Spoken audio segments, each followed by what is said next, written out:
Alibaba is there's so many ways that they bring revenue in the door, Yeah, but the and they're issue, profitable and they grow. the issue is that Alibaba stock price has been doing nothing but Zayn, going one direction.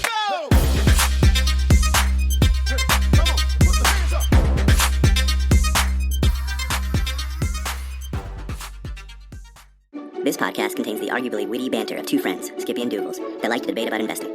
The content is intended to be entertaining and for informational purposes only, not investment advice. You should do your own research and consult a financial professional before using any of the information in this podcast, and especially before investing. Do you know what group, band, I don't know what you want to call it. I'm going to call it a musical group. I'm so glad existed. No idea. And not necessarily, maybe not at all, because of the music, but just because of the name. One Direction. One Direction allows me to tell dad jokes I could not tell otherwise. Like, I'll say stuff like, man, that's so Zayn of you. And then it causes some conversation because they're like, what? And I go, you just had One Direction with that. Or don't give me,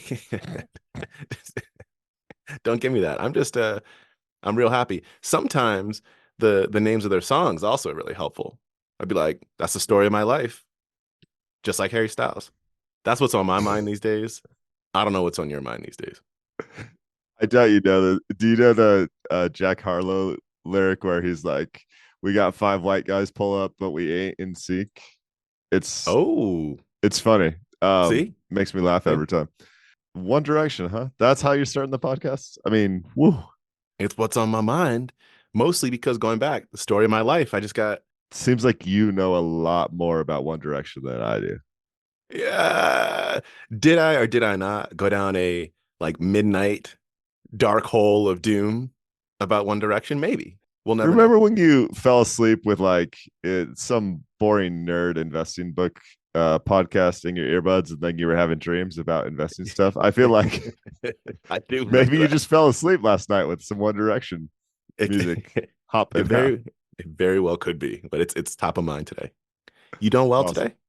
Yeah, man, I'm good. So here's a scoop. We're gonna do some rapid fire today, guys. We have listener mail that we'll do at the end of the show. I think we're gonna cover a lot of ground today, Douglas. And it feels like we need to cover a lot of ground because last week the market hit all-time highs. I hate predictions. I hate predictions more than anyone else in the world. And I hate forecasts as much as I hate predictions because they're effectively the same thing. You predicted this.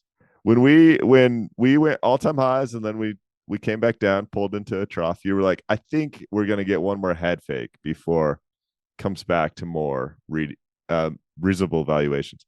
You absolutely nailed this one. True story. Yeah, we had all-time highs. S&P to the 500 finally got there. I think we had the Dow had already hit.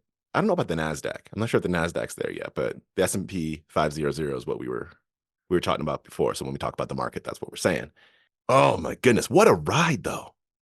Like if you think about this ride going back to, let's go back to end of 2019. End of 2019 was kind of like, things are kind of pricey, right? That was like the end of 2019. Things are Yeah. kind of pricey. Then the first month and a half of 2020, up until February 19th, I remember this day, it was just like this silly dilly stuff. Like the market was just going up and up. And I was like, what? Like, this is out of control. What's happening right here? February 19th hits, the COVID overseas, what's going to happen, started going down. And so there was some, tumultuousness. Then it just slid down by a third, right? Then you have the catapult into 2020 into 2020. We're definitely expensive. I'm going to touch on this a little bit later. Yeah. Definitely expensive. Then 2021 was like, were we? Were we? Because I'm about to catapult you up further. Anyway, 2022 hit, 2023. It's just like, it's quite a ride. It's been quite a ride. I mean, you know what?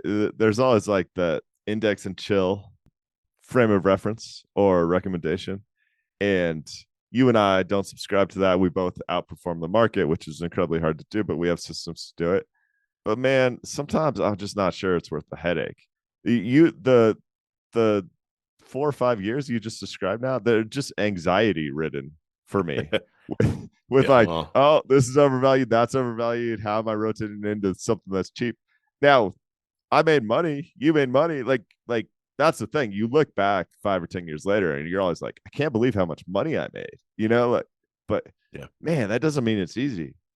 It does not mean it's easy. And it gets, I enjoy it generally, but sometimes it gets a little mentally exhausting. The end of last year, because of the horse race, right, that we were talking about, the end of last year was a little bit exhausting.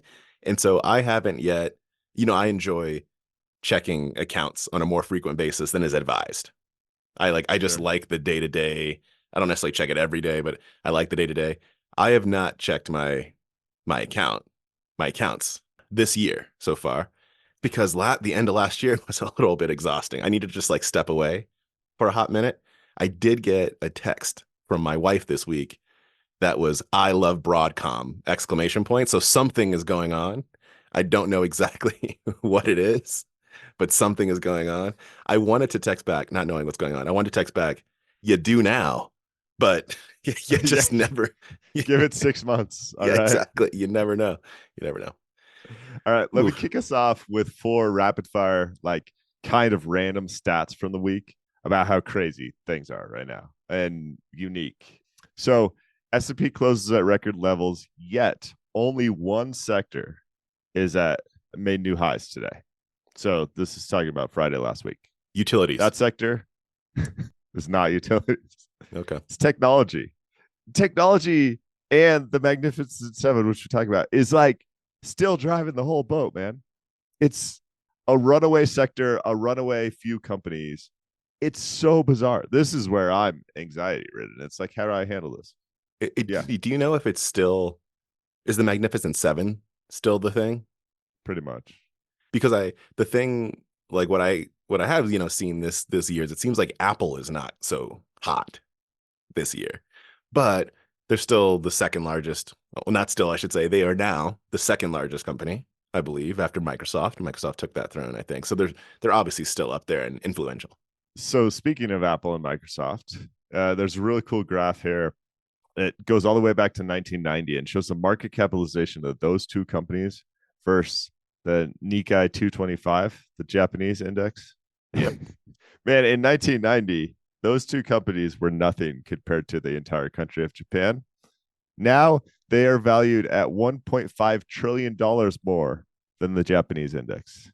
Yeah. We talked about this last week or 2 weeks back with different Magnificent Sevens companies being more valuable than like the UK or Japan, but to see growth over time like this, I mean, these were in say 2007, 2008. This was like 1/15th of the Japanese index, and since that time, just exponential growth. It's insane.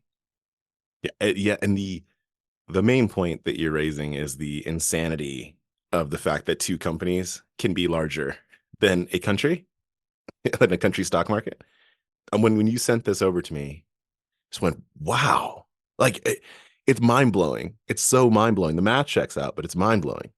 The point that also ties into to the story, right, that you were laying out that I think is really impressive is that a lot of times when you have these well-performing great companies, they're somewhat newer.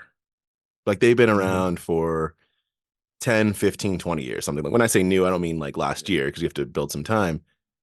This is off memory, so I might be a little bit wrong, but I believe Apple went public in 1980. Microsoft went public in 1986, I think, if my memory serves me correctly. And so to the point that you were raising, when you compare them to the Japanese stock market in 1990, like they were little baby bumps, starting to get their thing going. It's now 40 to 50 years after. And that is pretty phenomenal to be able to keep that momentum. Now, Apple had a huge trip up for about 15 years. Apple just like the Steve Jobs firing, they thought they were a soda company, and so they hired someone from Pepsi. It was like a lot of weirdness that went on at Apple. Microsoft hasn't been straight up and to the right either. There's been some bumps in the roads. Like Microsoft had a lost decade. Yeah, in the 2000s, they were lost. To me, it's just incredible that not only have those two companies become as dominant as they are, but they're both in the US. They're both on the West Coast. They're both largely computer hardware, software, etc. Like Yeah, that's It's right. amazing to me. Imagine if one of those companies was not US based, how differently the world indexes would look. Well, I think we know because one of those companies is not US based and named Alibaba. And we see you where it sits. Okay, we're doing 4 high level stats to start. This leads into the third.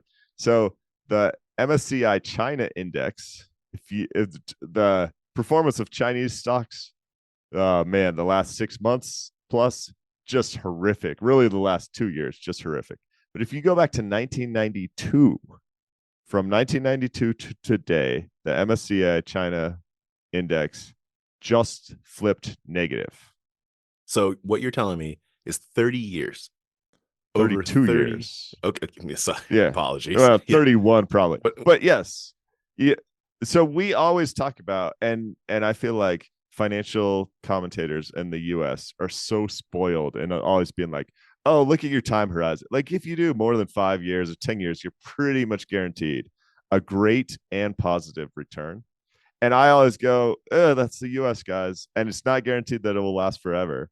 But in China, you could have, and there it's way more complicated than this. In the simplest example, you could have put 10,000 bucks in the index and done nothing with it. And if you exclude dividends and all the other stuff, like you'd obviously be better off. But just if you took your dividends out, you'd still have $10,000 today. You'd actually have slightly less than $10,000. Isn't that mind yeah, boggling? it is when you think about the like pull away from the stock market for a second and think about just China. And what would say if you said the last 30 years of China, you go, oh my goodness, like that's when China became China as we know it today as an economic superpower. The Chinese economy is roughly 13 times larger than it was in 1992. The stock market, again, I don't want to go down the rabbit hole of how complex this is and why this might not be a great representation of all the economic activity that's happening in the Chinese stock market, but the stock market did nothing. The economy is 13 times larger. That seems impossible, and it actually happened. Yeah. It's a picture of this. Let's imagine this is a company. So you're a company that makes $100 million in revenue. And someone says, great, we're going to give you you go public, we're going to give you a $500 million valuation, right? So you have a $500 million market cap, you're a $100 million company. You're like, okay, cool. Let's start growing this thing. Let's start ranking. Your company becomes $1.3 billion in revenue. You're like, oh, we done the thing. Like me and you, we done the thing. You start doing your little dance. You load up your E-Trade account. You're like, oh, we're $500 million market cap. Like nothing mattered. Now that actually, let's talk about Alibaba with that. Okay. There's tons of stats. Basically, the world has gone crazy, and all people do on Twitter these days is argue about Alibaba, whether it's a good investment or a bad investment. I told y'all this is not investment advice. This is a research recommendation. I told you if it went into the 60s, I was buying some more. Alibaba went into the 60s, I bought some more. I also just talked about the 5 years of pain I've had. So I wouldn't advise anyone to follow me into that trade. Right now, you can look at the price to sales multiple of Campbell's Soup and Alibaba. And the only reason I bring that up is because typically that's a valuation metric you might use to project what the future prospects of a company look like. And not surprisingly to anyone, Doogles, Campbell's Soup has a price to sales ratio of 1.4, and Alibaba has a price to sales ratio of 1.36. People are more excited about selling soup up in here than they are about one of the dominant players in the Asian market in 1,000 different, like Alibaba is there's so many ways that they bring revenue in the door. Yeah, but they're profitable and they grow. The issue is that Alibaba stock price has been doing nothing but zane, going one direction. Oral. No, but it's true. Can you say nothing but Harry? Can you use any of the? I could say it's been styling. The amount of regulatory risk, and I don't even know if it's necessarily regulatory risk, but let's just even call it broadly geopolitical risk. Geopolitical risk. that is sitting around China is massive. Like that stat, it's massive. When you look at the ratios to your point around sales, earnings, all that stuff, if you look at the fundamentals of Alibaba, it's wild. But you never, on the regulatory side, right? The regulatory side, you never know, like we talked about, if tomorrow they're like, actually, cloud computing can't make money. E-commerce is now a thing that like the government's just going to siphon. Like you just never know if that's going to happen. It would be really wild for that to happen. And then the geopolitical side is you sent me something, I think it was last week, of what countries would side with China and what countries are more favorable toward the US. There's just like a lot of cloud that's sitting over top of that country right now. Oh man. Here's the Yeah, only thing I want to mention. You're entirely right. We've both been bit by the easiest path forward is to say China's uninvestable and go live your life, right? We've both been bit by these challenges before. But you can't buy, whether it's a US company or a foreign company, you can't buy a company with these positive prospects that is this cheap unless there's some story about the world coming to an end. That yeah, could be ExxonMobil when oil prices are negative during COVID. It could be Meta when Meta was in the 80s, less than 2 years ago, because Zuckerberg was addicted to spending money on the metaverse and he lost his way. Like there's always some dumpster fire story if you get a dumpster fire price. And what's happening with Alibaba is a lot of negative news over the last 3 years. And then they're caught up in a stock market that is going insane. Like just a stock yeah, market that's falling off a cliff. yeah, And so I hear what you're saying. You're 100% right. Your know nothing investor, your average investor should not touch Alibaba with a million-foot pole. But man, if you want the true deals, you have to deal with some of the baggage. That's the only way it becomes a true deal. The darlings, the Apples and the Microsofts that print money, you don't buy those as a deal. Not until the story changes. no, it's to your point around Microsoft's like trough era. If you go back 20 years, that was the time to buy Microsoft. Mm-hmm. And this maybe it's not exactly 20, but when the story was they're missing mobile, they're no longer as innovative, the products they're coming out with are straight garbage with all their new windows, right? You got developers, like all this stuff where Microsoft and Steve Ballmer were effectively just a meme for Yep. tech gone wild. Or you go back to when Apple in the late 90s was months away from bankruptcy. And ironically, an investment from Microsoft is one of the things that helped to save them when Steve Jobs came back. That was the time to pick it up. But it's the greedy, fearful type situation is right. But here's the thing though. That I think it was Warren Buffett. That Warren Buffett saying gets used so much about anything. It's Yeah, like it's if just garbage. So. it's such like it's such garbage. But you do have to, if you want these types of deals, the story's not going to be great. It's not going to be like, oh, Microsoft's doing wonderful, everyone loves it, and it happens to have like a 0.8 like price to book value. No, like that's never that's never the case. The Alibaba charts that are so fascinating is the stuff you're talking about in a slightly different way, where they plot total earnings or free cash flow or all these things. And you see one chart go up and to the right, and then they put stock price, and that falls off a cliff negatively. I mean, those are the things. You can go back to the Amazon letter from Bezos where he says, our stock price got killed. We're down 90%. Here's all the positive things that are happening. And it's like, we grew revenue by this. We did this. And he just lays out like, I'm not in control of the stock price, Yeah. but the fundamentals of the business are strong. And therefore, I'm super excited about the future. I feel like it's a moment like that for Alibaba. But who knows? It's Time coin will flip. We'll tell. see. Time will tell. I'm gonna take a little break from the rapid fire, talk about this piece that was in Morningstar. It's 12 lessons that we learned from the stock market in 2023. Not going to go through all 12. I'm going to touch on 4 of them. These are in different ways some things that we've talked about on the show on and off. I think they're worth hitting on again and again. I'm going to start with what they deemed as lesson number 3. Valuations cannot be used to time the markets. In many ways, it's what I was talking about like 5 minutes ago.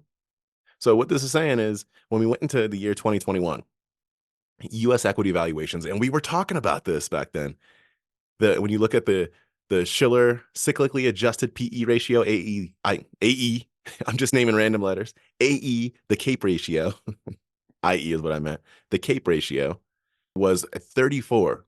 And in one episode, we talked about like what that ratio is, where it came from, right? It was at 34. Historically, it's at 17. And to reiterate what we discussed then, so this is when you look at the earnings over a 10-year period, rolling earnings over that period, and what does that look like relative to market caps? And so you're double what the historical average was at that point. We're like, ooh, Jeremy Grantham, who has now been labeled perma-bear at that point, was like, this is the year. 2021 will be the crash of all crashes. Buckle up, buttercup. I believe that was the exact. That, by the way. Yeah. Yes, he probably said that last week. He's still saying 2021 is going to be the mother of all crashes. So anyway, it didn't happen. So what this is saying is when you look at valuation metrics like this, it's really saying that the long-term prospects are not as positive as they would be if it was lower, but it doesn't tell you what's going to happen this year or even next year. Yeah, it's like the predictions are pretty solid over the next 10 years, but over the next 2 or 3, it almost doesn't matter at all. This next one, lesson number 4. It takes discipline to stay the course through periods of poor performance, as all risk assets go through them. When we talked about the quant winter's tale, this is the same point. So don't need to belabor it. But no matter what factor you're looking at, whether that's momentum, quality, value, small cap value, whatever it might be, you're going to go through periods where it's not in favor, or the organizations that are within that factor are not performing. So you got to like stick with it. A reminder that in like 2006-ish, the talking point on Wall Street, if you didn't know what to do with your money, if you thought things were overpriced, was to buy GE, collect the 4% dividend, and sit on your hands. How well did that work out for people?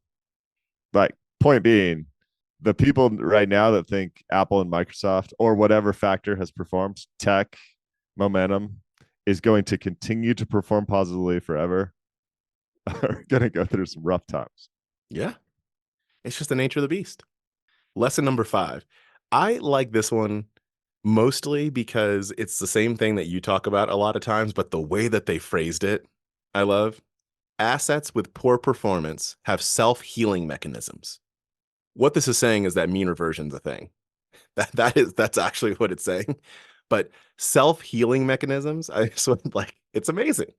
So what it's saying is that if you're an asset that you're having poor performance, but the asset is still strong, then that asset's price will be reflected, right? Reflective of the strong fundamentals at some point. Mm-hmm. That's the self-healing point. If you're just continuing to kick out profits, you're continuing to kick out cash, the market will recognize that at some point when it comes back into favor. Yep. All right, the last one I want to hit on. Lesson number 8. Most returns were earned over short periods. I will never get over how awesome this is. And by awesome, I just mean like it's so unintuitive. I think naturally that you think this because for what you were saying before, there's the stock market produces 9-10% a year over long periods of time. And so what the human brain naturally does during that is it says, if you look at any given year, it's probably going to be about 9%, somewhere in the 8 to 10% range. But it's almost never in that percentage. It goes up, it goes down, etc. And even more specifically, there are days or months that make the entire market sometimes. I'm gonna read a full paragraph from this piece that I think captures it really well. For example, over the 97-year period from 1927 through 2023, the S&P 500 returned 10.3% annualized. If we were to remove the returns of the highest returning 97 months, what would you guess was the return of all the remaining 10,067 months? I believe that most investors would be shocked to learn that the answer is virtually zero. The remaining 1,067 months provided an average annual return of just 0.01%. The best 97 months, just 8.3% of the months, provided an average annual return of 10.4%, more than 100% of the annualized return over the full period. It's the ultimate paragraph that comes under the fact that timing the market's really hard. Yep. Because how do you guess 97 of the full months, right, during this period of time? It's just wild. 97 months. And sometimes it's one day, right? You get one day where the market finds something about a certain stock and that stock goes up 20%. And that was it. And you're like, yep, the stock was up 20% for the year. And you're like, well, yeah, but if you weren't invested that one day, nothing. It's a really good one. That happens all the time. And that's why you almost have to be invested. I mean, you can't. Said a different way, this is why time in the market's so hard, because you are like waiting for the perfect time to get in and you miss that 20% jump and there go, you just wasted your year. All right, let's get back to the quick hits. What you got? Loved it. That was good. Oh, you and I are both sneakerheads. These days, you can rent some Jordan 5s. I used to rock some Jordan 5s in like 4th grade, so that was awesome. Oh yeah. But this is how this tells you so much about the economy, about sneakerhead culture, about everything. You can rent some Jordan 5s for $20 a week, Doogles. So if you got a super hot date or something, you got to rock some fresh kicks. Here we go. This is at Rent-A-Center. I'm chuckling because I don't know what else to do. Give me a guess on if you decided to finance these bad boys instead of just buy them off the street, the difference in price you might pay. I mean, if you bought them off the street, they're probably $200, $300. Yeah. I hear 375 is the going rate. Okay. Now, what about if you finance these things for 53 weeks at $20 a? I mean, quick math is about $1,000. It's $1,000. I hope that no one actually finances these things. But the Rent-A-Center culture is a whole different world.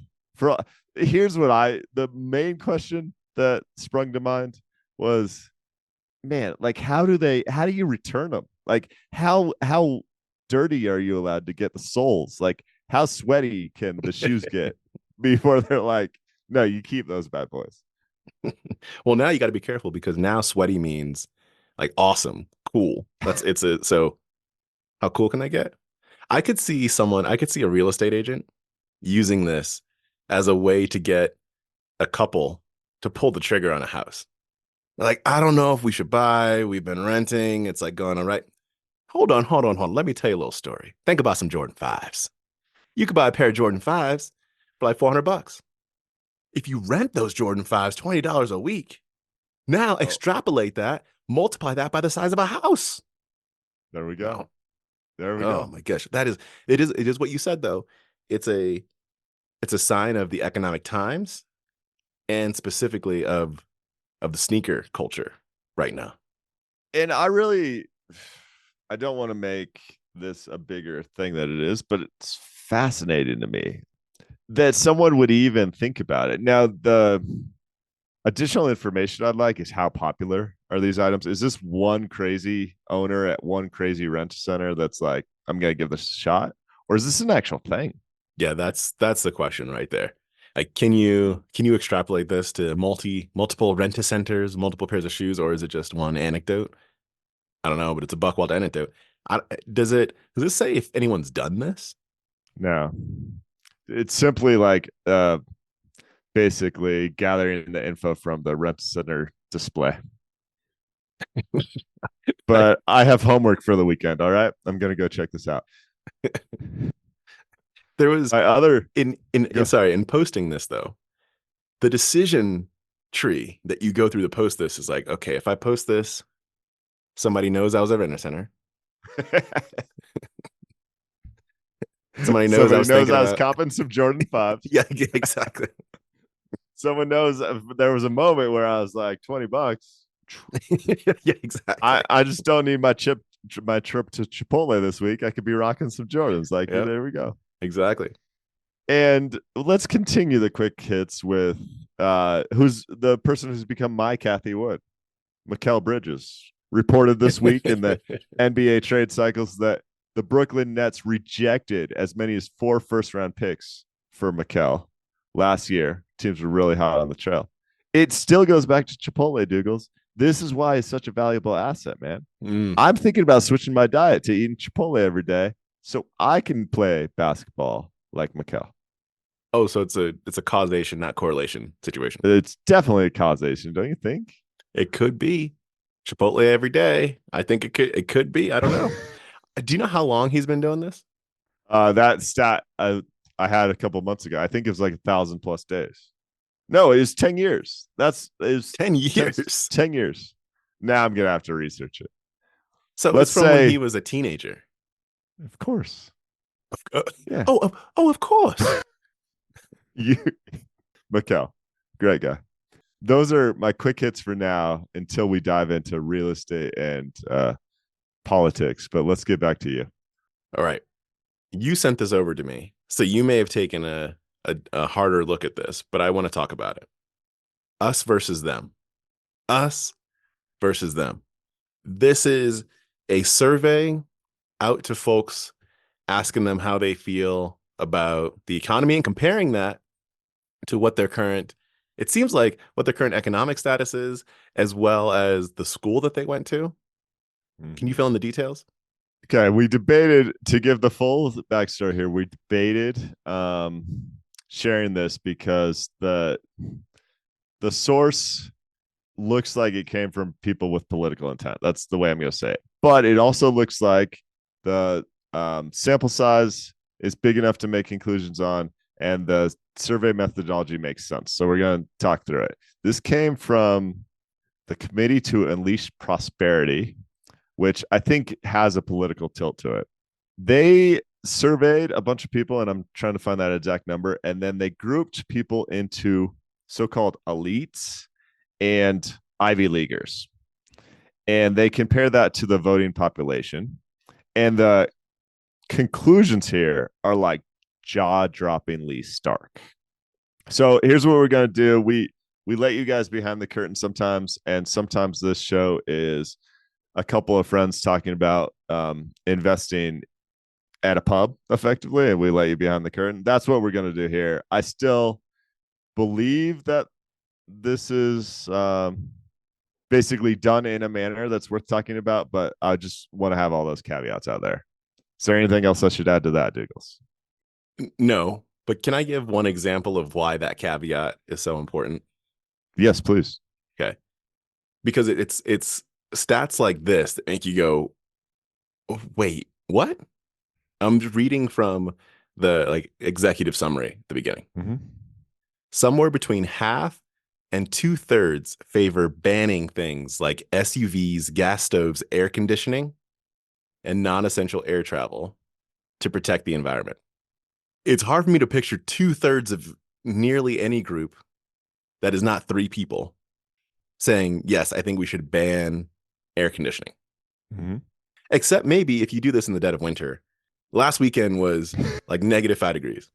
And air conditioning. Yeah. Who needs air conditioning? All right. So anyway, that's the caveat. The survey methodology is based on 2 separate surveys of 1,000 members of the so-called elites. We're going to talk about that. This is done by Scott Munson on basically in September 2023. Okay. Their definition of elites has me floored, but it's another good discussion point.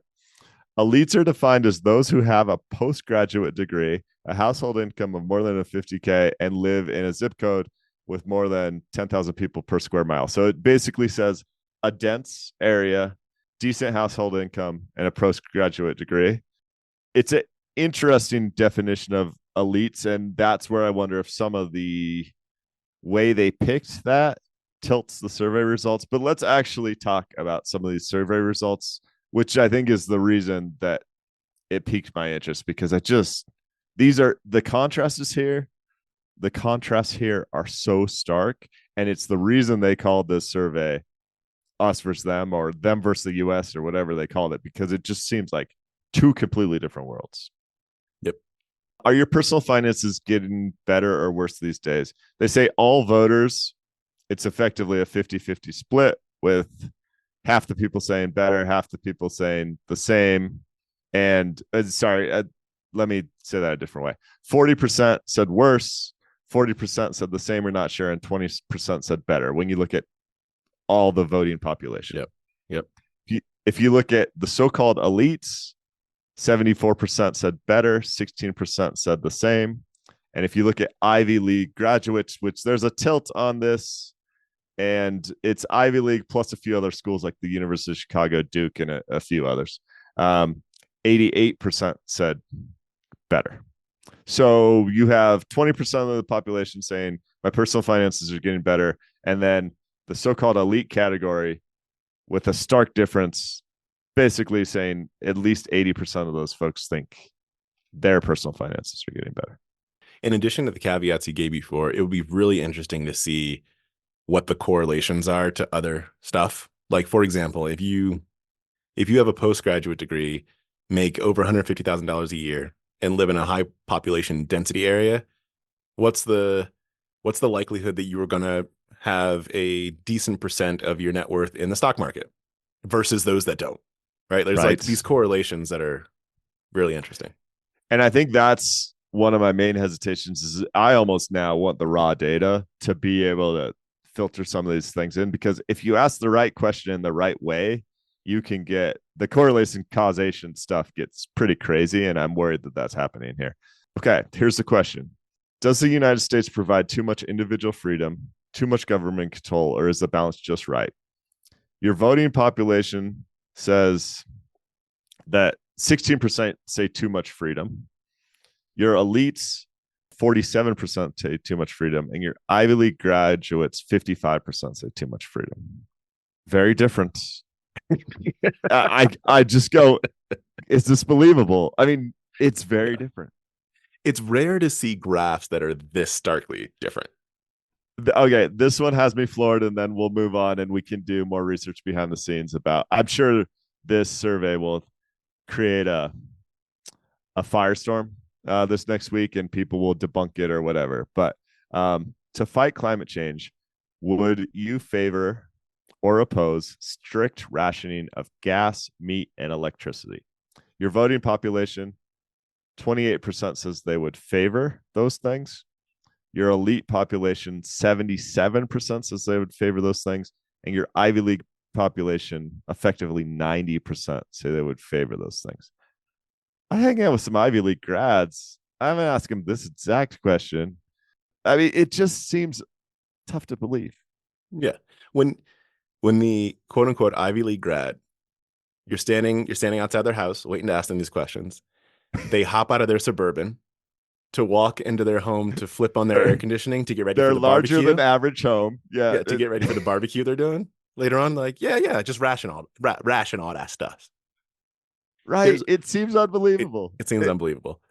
One other thing I'm going to throw out, this is not actually a graph. The terminology that's used in here, I'm going to say I enjoy for the sake of humor. I enjoy. So the next chart, the title of it is Favorable Opinion of the Members of the Talking Professions. I just want at some point in my life to be like, wait, you work in one of those talking professions, which they label as lawyers, lobbyists, union leaders, or journalists. I might be on punked, but this graph is amazing. So lawyers, I hang out with a lot of lawyers. My wife is a lawyer. Voting population, favorable impression of a lawyer, 49%. Elites, 78%. And Ivy Leaguers, 91%. The only people that like lawyers in this country are elites. It's amazing. This whole thing is amazing. We'll put it on the Substack. Yeah. We will keep you up to date with the critiques that I'm sure will come out of this. But it just felt too good to not too good to not talk about. All right, let's wrap the quick hits and then do listener mail. Yeah, one more quick hit. I've been talking about commercial real estate for years. We're efforting a guest. I don't know if it's going to work, but to talk specifically about real estate. 1740 Broadway in Manhattan. sold for $600 million in 2014. And this week, Blackstone handed the keys back to the bank. Their outstanding loan on the property was about $300 million. And the bank put the property on the market for $150 million. I don't have $150 million sitting around, but if I did, man, and had a 10-year runway Yeah. to operate this thing, Yep. ooh, I'd be tempted. What? But I'm waiting for the mountain resort real estate to be 25% of current value, so I can scoop some of that up. Like, this is amazing. Your $150 million mountain resort. I'm loving it. Okay, listener mail time. Do it. Hit the jingle. They fight and fight and fight and fight and fight. Fight, fight, fight, fight, fight, fight. The Skippy and Doogles Show. Thank you, John. You sent in 2 pieces. Dos de los of the listener mail. We're getting on both of them. One of them is how passive assets have now overtaken active assets across asset classes. Here's the important part of this.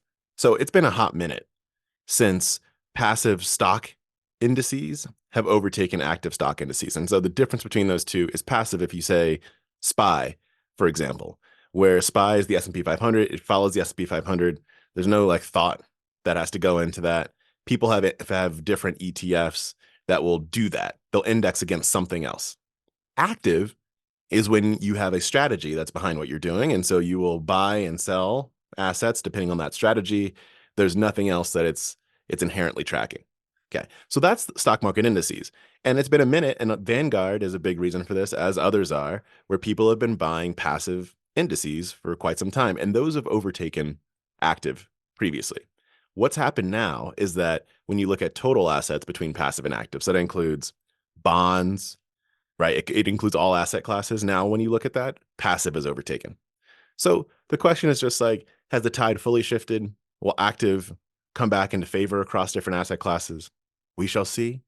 Only time will tell. Thank you, John. Anything you want to say there? No? No, I'm excited to get to number 2. All right, number 2, emergency savings accounts, and emergency savings accounts specifically with a matching provision from employers. Mhm. This is something that came out in the Secure Act that came out a couple years ago. I can't remember exactly when it was, but the Secure Act that came out from the government, it has a provision for this, but it was unclear exactly what's covered, how, etc. A lot of things that the government puts out, they'll put something out there and then organizations are like, I don't know exactly what it means, so I don't want to violate it.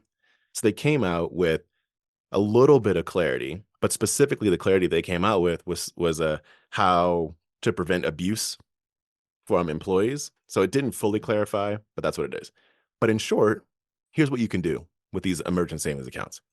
So as an employee, an employee that makes less than $155,000 a year, you can put in up to $2,500 into an emergency savings account, and it acts kind of like a Roth IRA in that the dollars that you put in would be after taxes, but the dollars that you pull out would not be taxed. And that money that's in there, it can gain interest.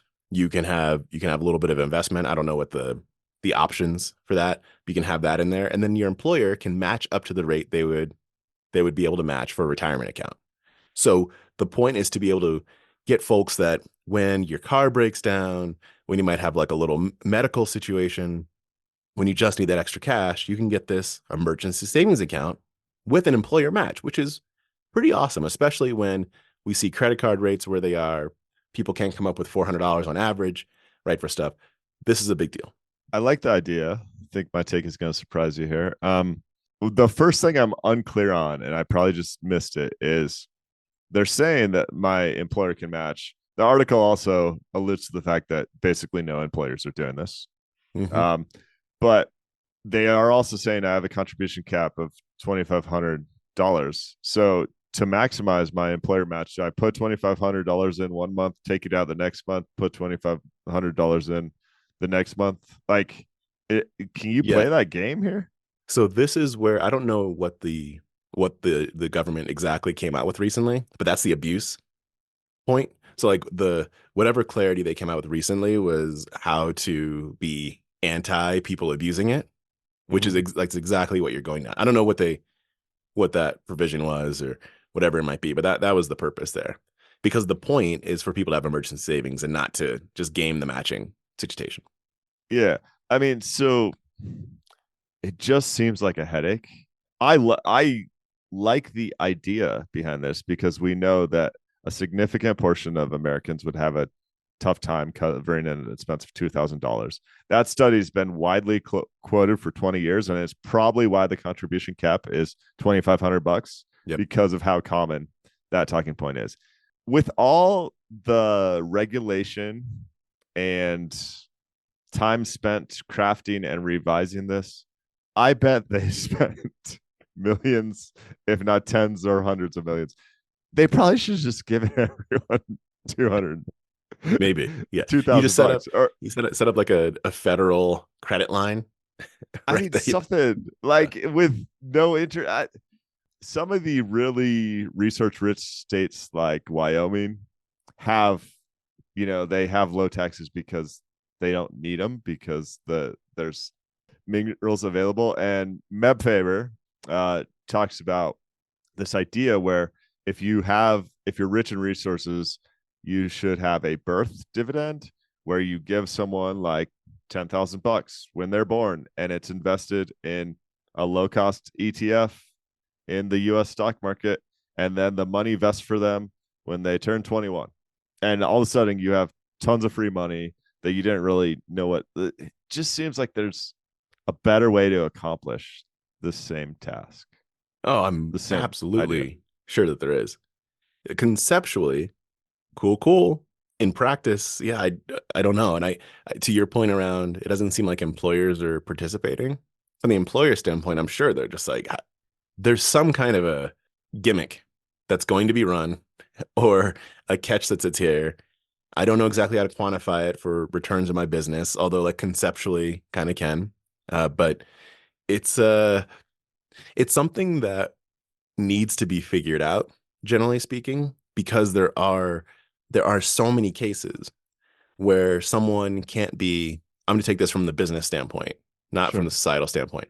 Someone can't be productive at work, or someone can't get to work, right? So absenteeism goes up. So there's a lot of money that employers are losing or spending because of like $100 or $200 or $300 that someone didn't have at a moment in time. And so if they could just get through that, then you definitely get the ROI as an employer.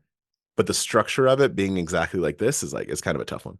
But what our government does to our employers is a little insane. I mean, your average HR person now is dealing with talking about 401ks, the difference between Roth and traditional. They're worrying about HSAs and the flex spendings accounts, and then they're going to worry about the emergency saving. Like, it's just too much. Yeah, they're like financial advisors.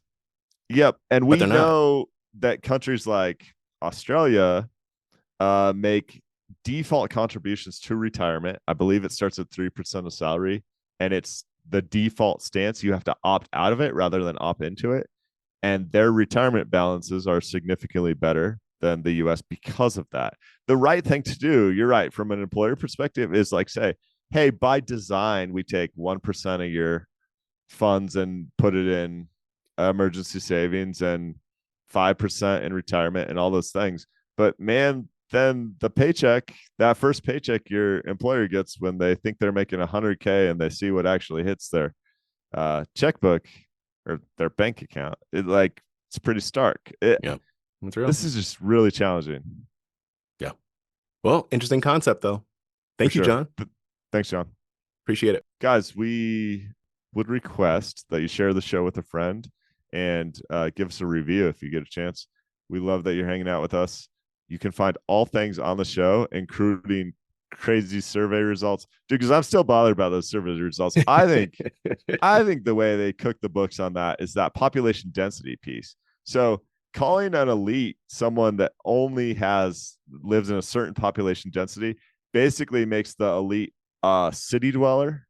And I think that tilts the results, but I'm working through it. I mean, it could also, it's like, what do you call it in back testing when you like over rotate toward like data fitting. I can't remember They the actual term. overfitted the Yeah, they data overfit it. potentially. Yeah, because they're like, ooh, okay, that doesn't do it. Let's add in population density. Ooh, that didn't do it. So it can't just be Ivy League schools. What if we added in Duke?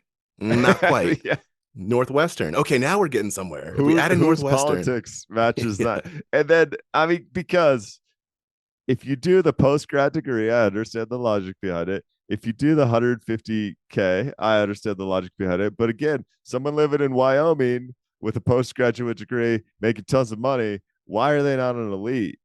Like they are, from my perspective anyway. Yeah. But I got distracted. All things for the show, skippydoogles.com, premium subscriptions to hear detailed breakdowns of stock picks and get the show early if you want at skippydoogles.supercast.com. Thank you, everybody. Thanks, guys.